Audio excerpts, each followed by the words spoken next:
Ôi,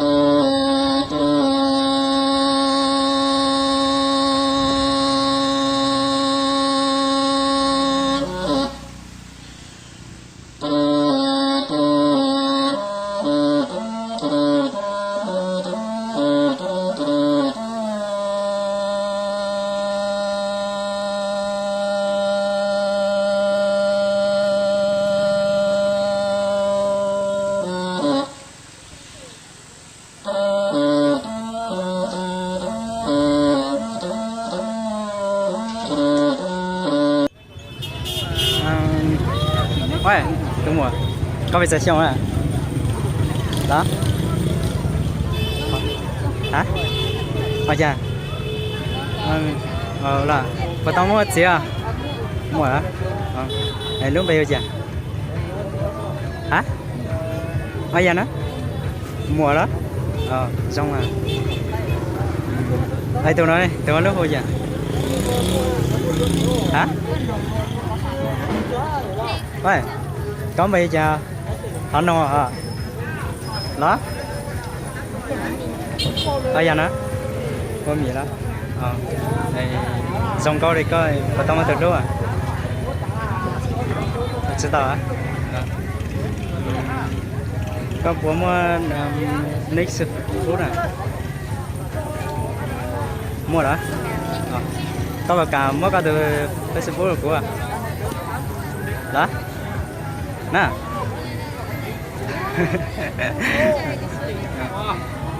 Trăm một soi à? Nhớ cho nó được. Không có. Có gì à? Nó có lưỡng bì vào ta. Hả? 600 mà. Đây con đây. Có hồi giờ. Chúng muốn bì. Ai bữa dù mấy loại chúng mới lắm bì đi khui. Xong rồi một giờ chỉ tao mấy à cho gì vô sao sẽ sấy sao sẽ xanh hay mua à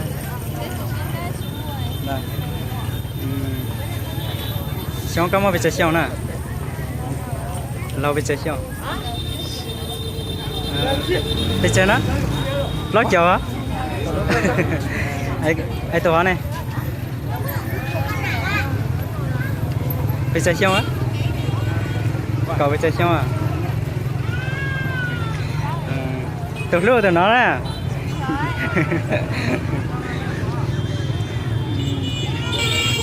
đây có được không á có lúc bây giờ bao đó là sản nông khai này nha đó con này và đặt thêm hả ủa ba gì hả dòng cờ xong nó cặp lót tài và tao nhất gì à sao liền mỗi chiếc chúng thì sao sẽ xảy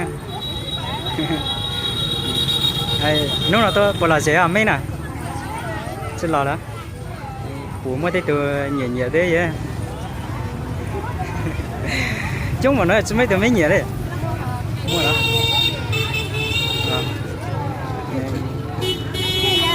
dùng nhẹ chơi cũng mà robot thả chứ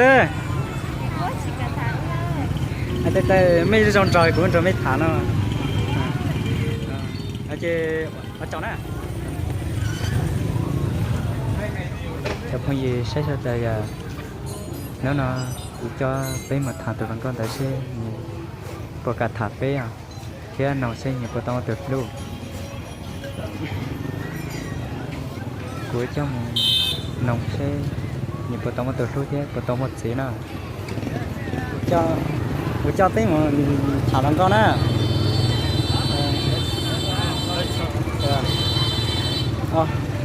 cuối trong mà thả từ phải nè từ nó chọt được đó còn đó nè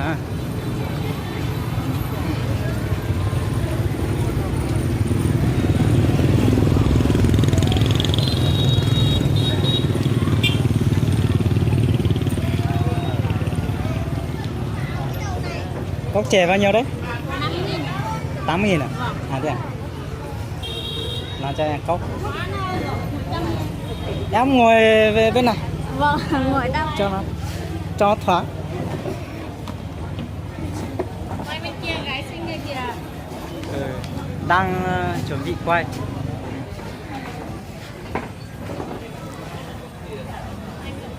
Dạ.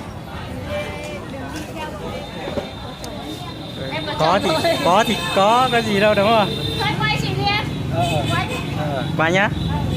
Chia làm cho nhanh nhanh khác quá rồi.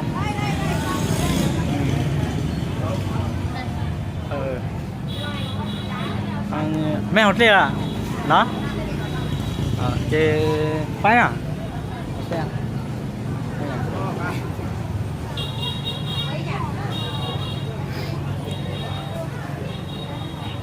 Cho chị xin tiền luôn đấy. Người đẹp. Rồi. Một cốc 5.000.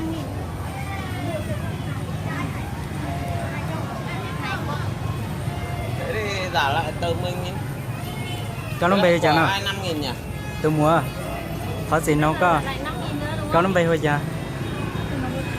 Bắt đầu. Đó là bắt đầu có sẽ tôi chỉ bùa này. Chỉ bùa này. Tao.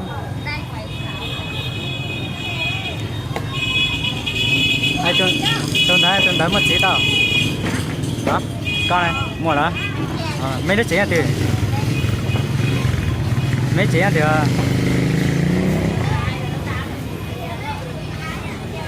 chỉ cả khai là với chồng mấy mà mấy trẻ. Mua là một chảo, ô cứ đi. Yeah. Ai con này. Xong nó cần tới cả. Đó. Là có xã này cha của cái cả tháng à. Đây, mời người đẹp nhá. Mua là chơi chả. Nào có đông bì rồi. Chị, để em xin Đó. tiền luôn. Có đông bì thôi chả. Thôi ngồi ngay đây. Tôi nói khem bè nó chỉ cho tôi này chỉ cả khem bè. Hành hết đi hột đi chưa?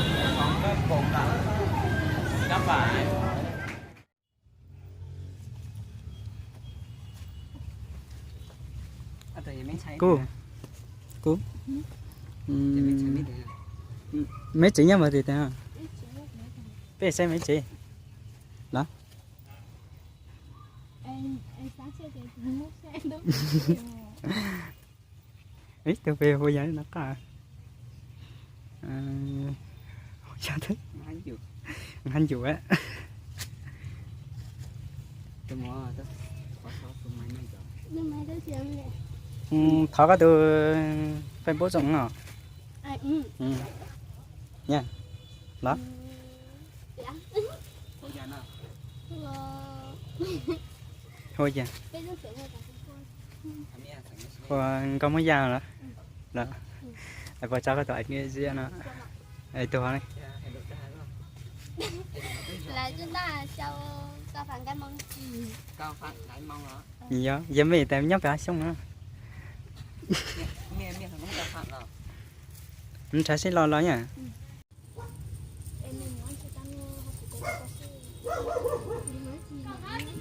mình nhảy nó sợ đó ở đâu mình ở tuổi nhau thì dạ mình sẽ về cái gì muốn nói chứ dạ dạ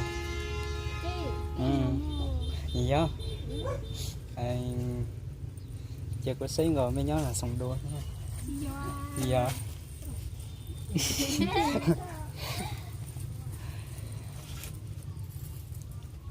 tuổi nó bị vậy này coi rồi ai tuổi này Hai cô. Tôi đi nữa. thì đó mấy coi bị khi mấy cái à ai mất lần đó đâu ai tuần đá đấy được dạ Tại đó bé. Bên đó. Nó biết nhất thì nó. Đâu bên đó. mấy chị nhớ thì có Thì là. Ai vậy cho chị buổi xuống là. Cho chị buổi xuống có tầng. mấy mồi nhau biết là giờ chỉ lo sát trời mai vậy giờ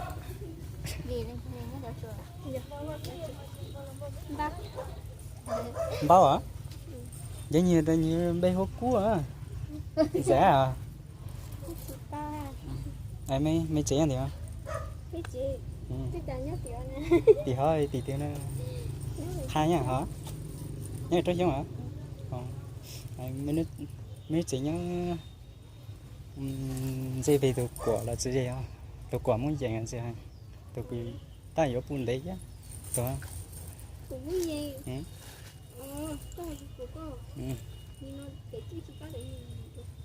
món tiền tạ em món tiền đó mình nhớ gì mấy bao vậy bao là ớt xong bây giờ trên nó thế nó phải thế hầu như mua tiền đấy hả đó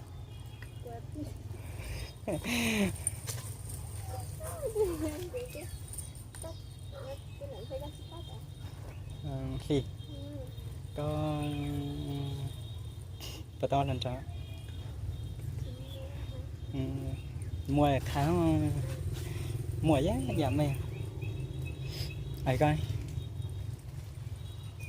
chị tao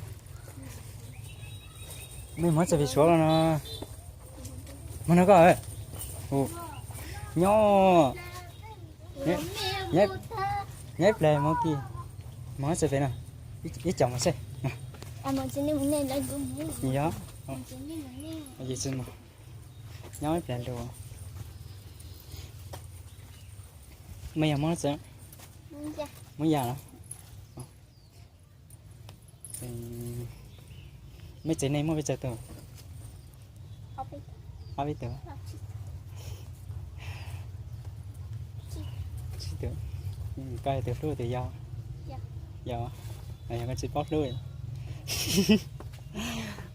anh giống mà dễ dàng đâu đó chỉ cần ta cái tháng chưa chỉ sáng một cần chưa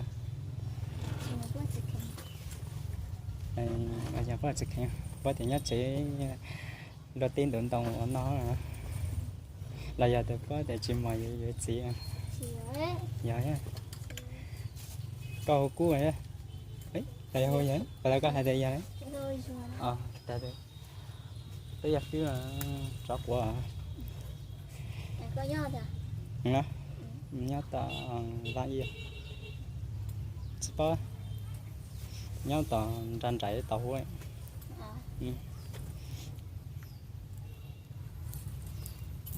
món đó sẽ bị mấy chị món xe mà ta tại tôi ý ra thì mấy ta đến để chứ bao thì mấy chú kỹ trong chả mấy chú kỹ mấy chị nhớ thọc rồi bị lút lại là sao ai bữa đi có hay thì tới không nè ai cứ mua chữ mà em muốn giờ về chấm món chờ là chấm món chung một số áp dụng kia một số tiền áp dụng kia thì món rồi em một số về sau từ tàu số kỳ tàu nó trong tàu về trả cá vua tàu trả tôi này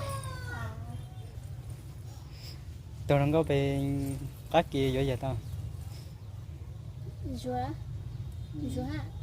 giờ xuống là dùa thời dùa nhau cái kia nhớ dòng nóng hả người kia giờ bao nhiêu thì số về mấy bó đó dạ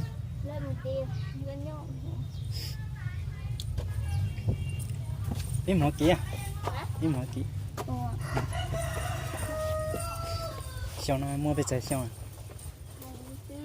24 á chị là liền giữa tao chị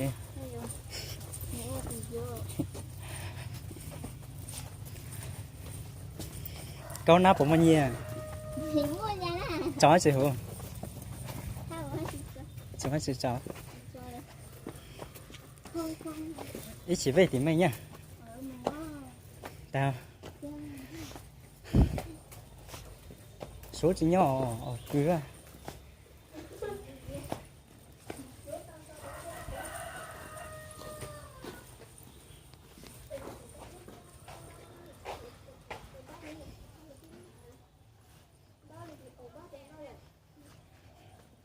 ta kia mấy to là nhẹ to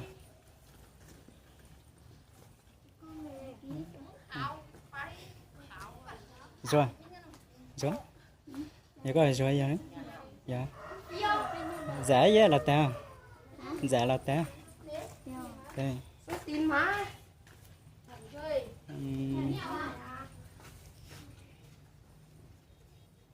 nhị ta tôi này tí tôi lúc bây giờ tôi rồi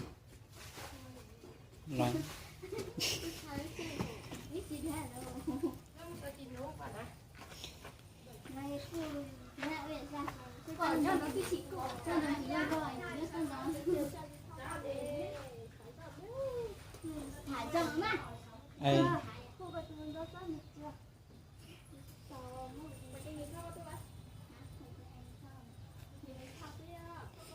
có thể có chúng lần rồi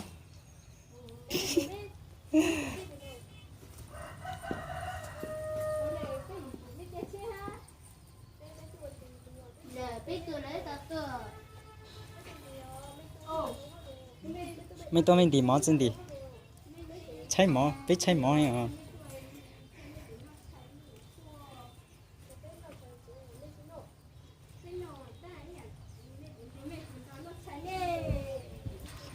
mấy bây giờ có mua ta gì tôi phải mua gì à mấy bây giờ có mua ta gì á giờ nó sẽ cho giờ cái gì giờ có mà thả nó có gì mà thả nó rõ rồi à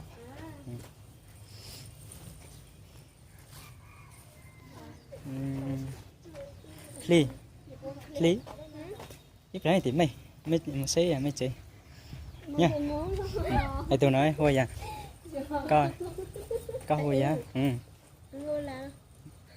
hồi á là nhớ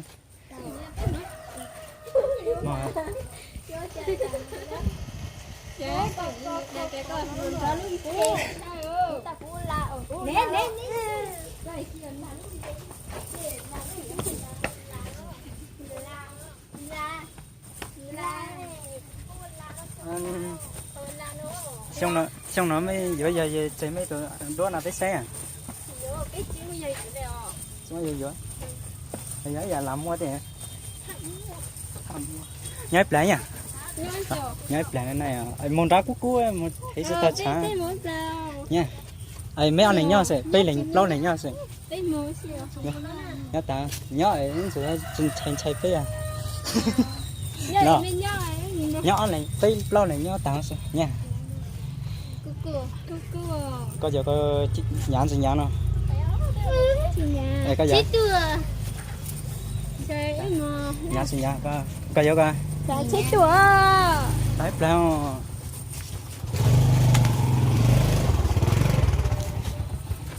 nhảy lại nha ai cua nhá nói sẽ cua ở dưới nhá nha mỗi nhấp lại với chị mày nha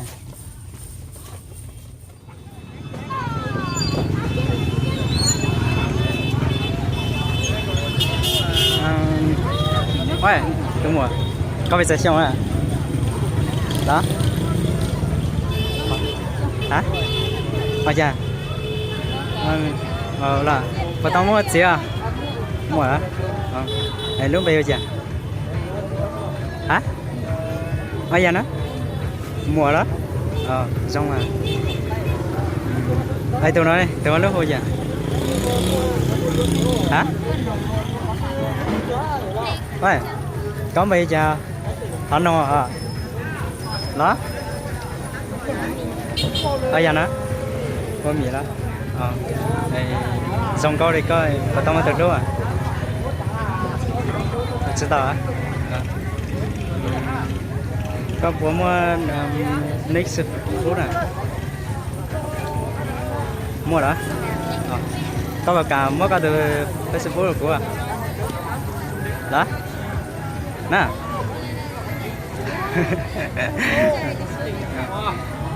trăm một soi à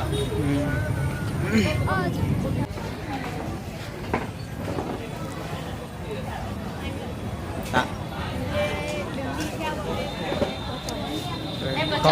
Có thì có cái gì đâu đúng không? Thôi quay chị đi em. Quay đi. Qua nhá. Chia làm cho nhanh nhanh khác quá rồi.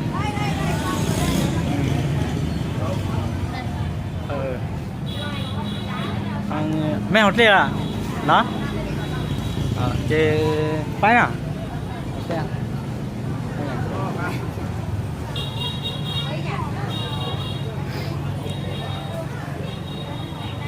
Cho chị xin tiền luôn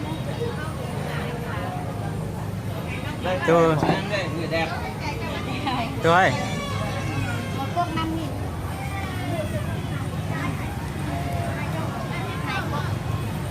Thế thì giả lại tờ mình nhé. cho nó bê cho nó 25.000 nhỉ? tôi mua có gì nó có Lại 5.000 nữa đúng có không? nó bê thôi cha Nhưng mà được nào? bắt ta đó là bắt ta có sẽ tôi chỉ bùa này chỉ bùa tao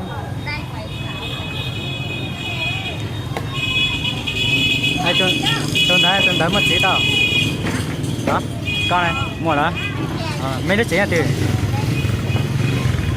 mấy chỉ ăn tiền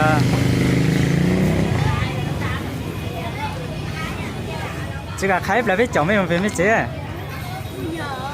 mua là một chảo ô quý đi yeah ai con này xong nó cần tới cả đó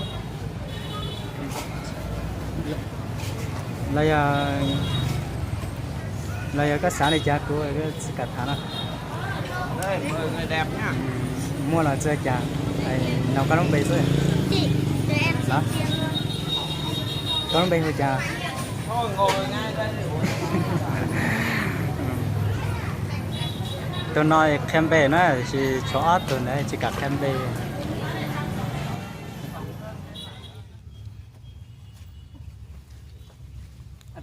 cô mấy chỉ nhau mà thì thế hả bé xem mấy chỉ đó Em sáng chưa thấy không xem đâu. ít tôi về hồi giờ nó cả sao thế anh chủ á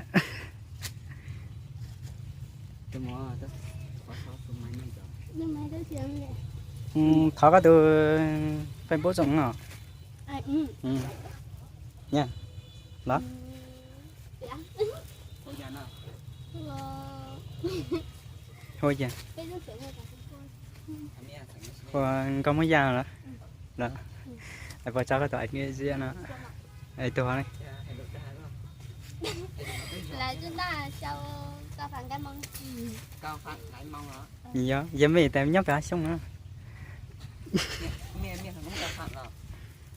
chúng ta sẽ lo nó nha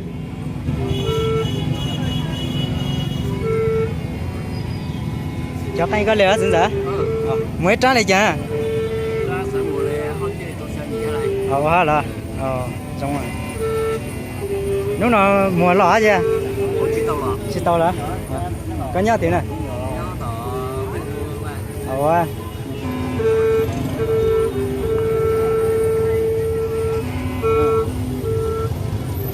trả lại trong tôi trả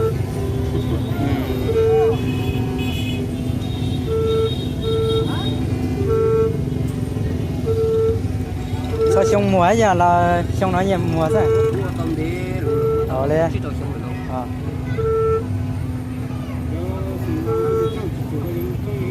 cho cái tương lai như của cho tôi khúc ta rồi của dám đẩy dấu chơi dấu quê thôi cũng có khỏi trên đó ta lo chạy trả đấy chứ đúng chế đấy